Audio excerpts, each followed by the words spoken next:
Now, if you're the type of person who's willing to scour the internet, you are gonna find a whole bunch of kinds of different types of chicken coops. You're gonna find your traditional coops, you're gonna find your cutesy coops, you're gonna find your coops designed specifically to be popular on Pinterest. And for a lot of us who are raising backyard poultry, it's not good enough for it to simply be a stationary chicken coop. We wanna have a mobile chicken coop. We wanna have chicken coops that we can move around our property, use the chickens in different places, and take advantage of spreading their manure all over the place.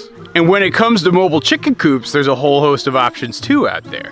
You could take one of those John Siskovich chicken tractors that we love here on our farm and retrofit it like my buddy Jason at So the Land did and turn it into a mobile eggmobile. You can build like a gigantic barge like Joel Salatin does and move it around your property. Or you can get fancier like my buddy Jake at White House on the Hill and turn the mobile chicken coop into the perfect functional vehicle for managing your chickens. You can even be really weird and take a school bus and retrofit it as a chicken coop. And well, these options are all fine and good. But for me here on my farm, I don't really specialize in chickens. I mostly focus on ducks and geese and have special housing specifically built for those ducks and geese. But I do have a couple of chickens, and I do have a couple of chickens who need their own mobile chicken coop. Over the course of the winter, I've been keeping them in a stationary coop that's stashed underneath the barn. But I actually want to take that coop and use it for something else. And because our farm has so much wide open pasture out there somewhere beyond all of that fog, I really wanted to have the ability to be able to take advantage of that. So I searched far and wide to find the internet's best mobile chicken coop design. One that was very functional, one that could be easily moved, one that wasn't going to be very expensive or difficult to build. And after searching far and wide and talking to many of my friends, I came to the conclusion that the Justin Rhodes chickshaw, which is like a chicken coop that looks like a rickshaw, was the best option for me in my situation. It was relatively lightweight, it was mobile, it could go over rough, uneven terrain. Fasten your seatbelts. It's going to be a bumpy night. But the problem was the main chickshaw coop that Justin often shows off in his videos is gigantic. He could hold like 50 birds in that. And right now we only had 3 chickens that I needed to move around. That seemed somewhat ridiculous to me. But in talking to Justin, he actually pointed out to me that they have more than one type of chickshaw. In fact, he once designed a chickshaw mini-me. He is exactly like you in every way, except 1/8 your size. A smaller chicken coop that's like a 4x4 chicken coop that's designed to hold up to 16 birds. And that was exactly perfect for me. And so Justin has this very special member website where he gives folks access to special plans to build things. He'll text with you back and forth and give you all sorts of information. And on his website, he actually has plans for building the chickshaw mini-me. And so I gave him a read, and I also watched the special instructional video that Justin made, and I went to work. You know, it starts by cutting all of your lumber, and believe me, there's a lot of cutting of lumber, and following directions and being meticulous, which for a sloppy fellow like myself is never easy. Going to work and building the tractor, it's pretty straightforward. You start by just building this 4x4 box, and you build it out and you make sure it has the right structural supports, and then you build up the walls and you build up the sides. The most fancy cut you need to make is a 45-degree angle cut. You have to split some of your 2x4 lumber into 2x2 lumber, which I guess technically isn't even 2x2, it's dimensional lumber cut in half, but you get the picture. Compared to other things I've built in the past, this was not hard at all. It took me probably about 7-ish hours in total if I really do the accounting right and include the time it took me to cut the lumber. I spread the work over the course of about 3 different days, and it was pretty easy and straightforward. If you guys want to get access to the plans and the instructions for how to build your own chickshaw mini-me, Justin said that for Goldshaw Farm subscribers, he was willing to give a special link, and so you can find that link actually down below in the description. So if you stumbled upon this video trying to figure out which chicken coop you should build for yourself, feel free to take advantage of that offer too. And so yeah, I've built my own chickshaw mini-me to house my chickens on the pasture this summer. Do you guys want to see it in action? All right, let's go. Morning, girls. How's it going? Out you go. Greet the day, girls. Release the clucking!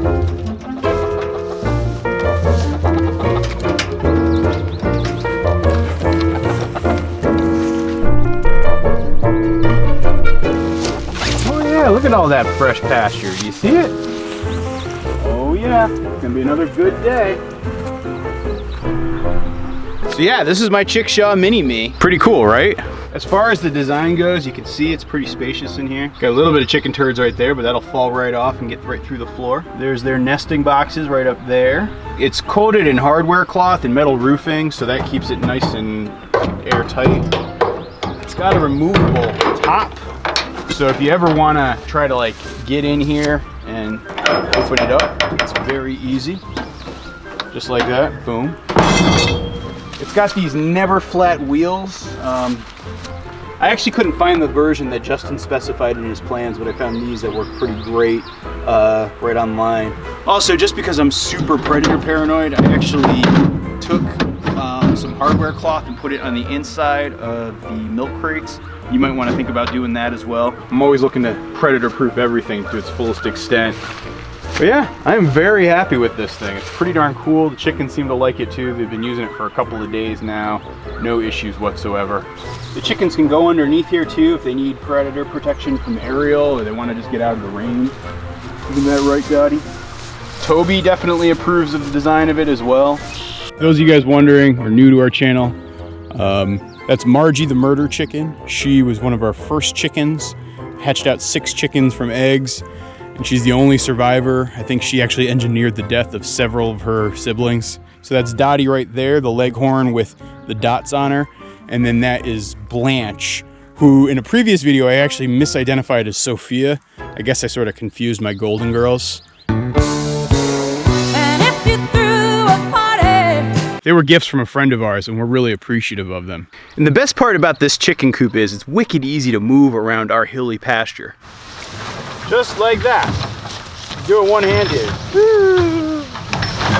Now I know you guys are probably thinking that I overbuilt my chicken coop situation here because I mean, like, look, this thing is designed for 16 chickens and I only have these 3 gals right here, right? And well, there is actually something else I wanted to show you guys.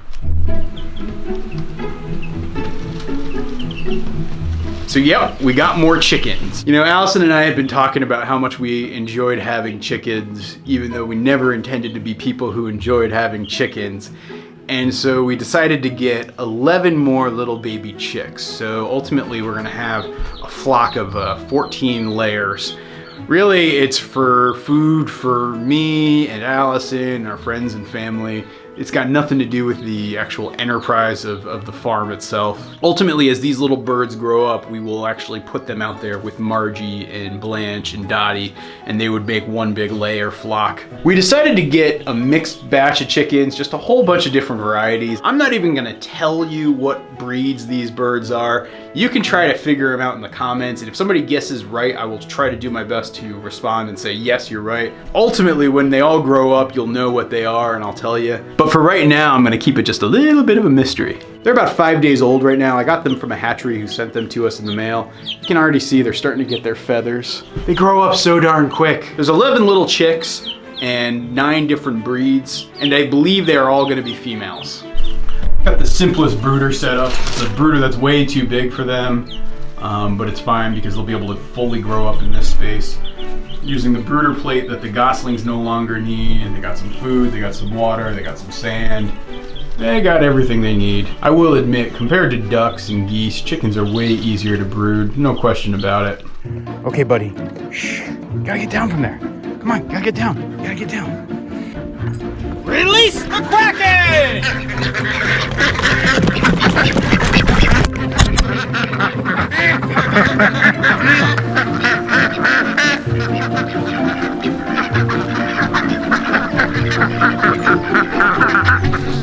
Yeah, the geese are starting to explore the chicken coop. That's pretty funny, actually. They love chewing on stuff, that's for sure. Chickens are like, fine, you guys can keep that. We don't really need it. Toby dog, you are so filthy and wet right now. You know, sometimes I feel bad that you're not an indoor dog. Right now is not one of those times.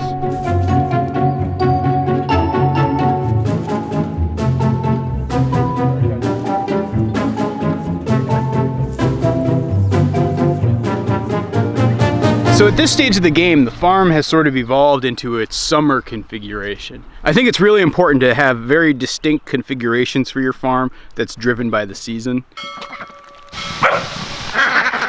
So I've housed in a chunk of pasture, and it's just pasture. I've actually made the pond right now out of bounds, and I'll explain more about that in a minute. But the idea is I will keep these ducks and geese in paddocks about this size for about a week or two at a clip, and then I'll move them to other parts of the pasture and keep moving them up and around the pasture. This is where I have intensive bird activity for a couple of weeks. It really beats up the ground, it really fertilizes things, but then I move them on to fresh pasture. You'll also notice I've got all the birds commingled, so the ducks are out here, the geese are out here, Toby's doing security detail. I like having the diversity out here too, because the different birds do different things.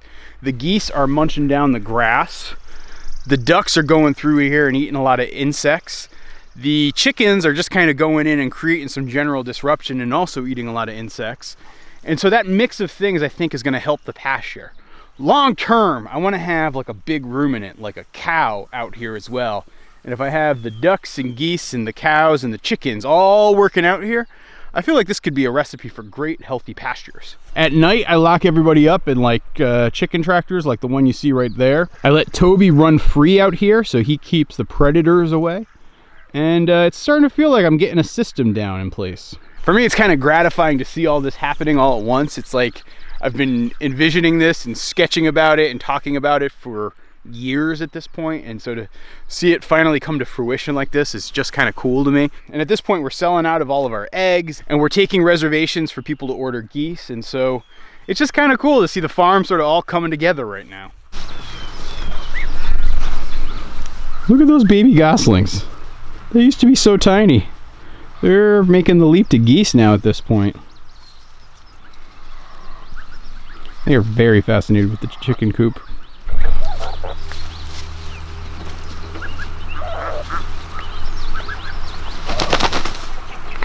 Toby's really learned how to interact with the geese.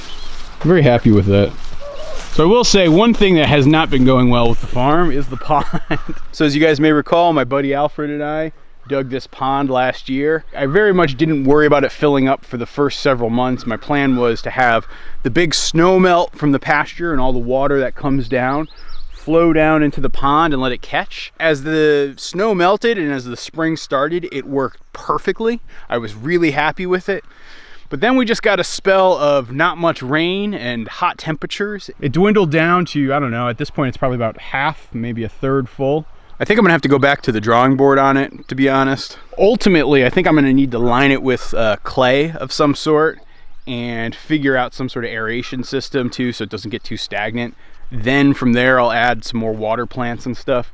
But right now, I've just fenced it off.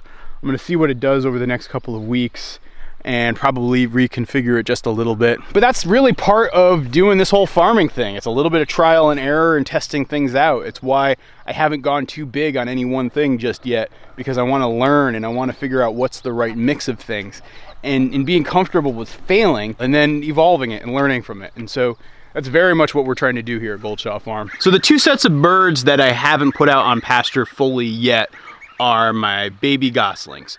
Both the teenage goslings that you see right there in that chicken tractor, as well as what I'll call the child age goslings who are living inside that brooder shed. I keep these guys out here just because I need to keep them close to our power supply. It still gets cold at night. I mean, last night it was like 34 degrees as the low, and so I want to keep them warm. They're not fully feathered out yet. Rise and shine, guys. Out you go. Come on. Come on, guys.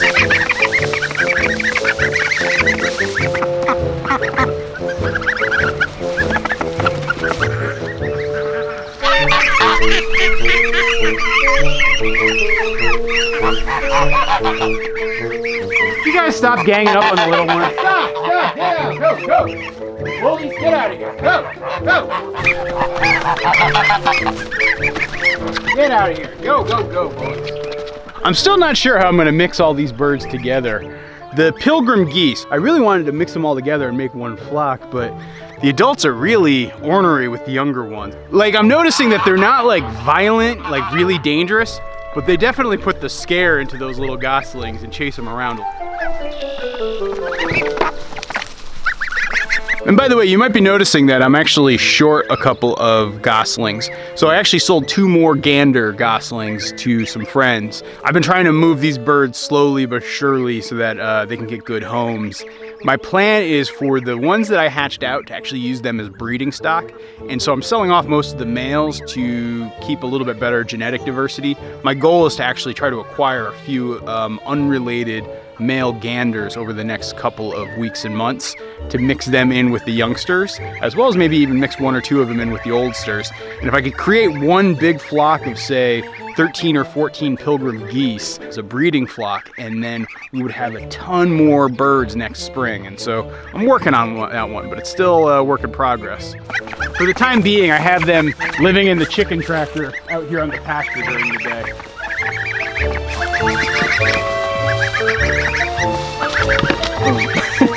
If I can't supervise them, I don't want them to get hurt or injured by the parents. You know, we have a couple of different types of chicken tractor on our farm.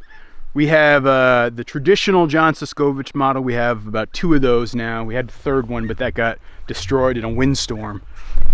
We have a more traditional A-frame model that's nice for younger birds, but it's a little bit heavier and harder to move. Right now we're using it for our silkies.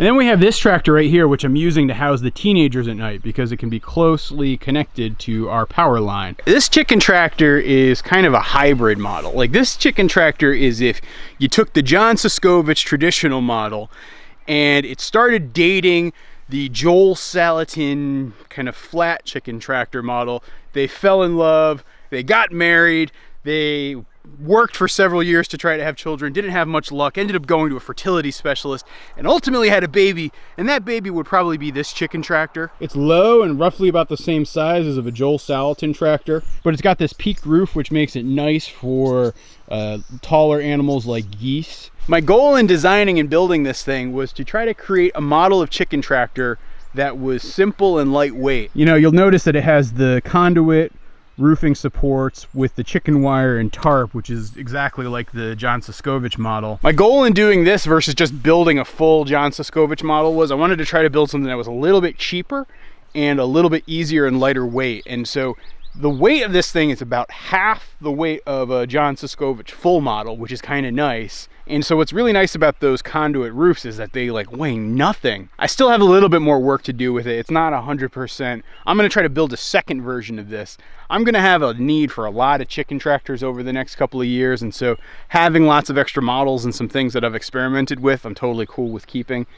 If I can perfect this approach, I will definitely make a video about how I built it. By the way, there was one last thing I actually wanted to mention in this video. I'm very, very excited to say that we have surpassed the 100,000 subscriber mark.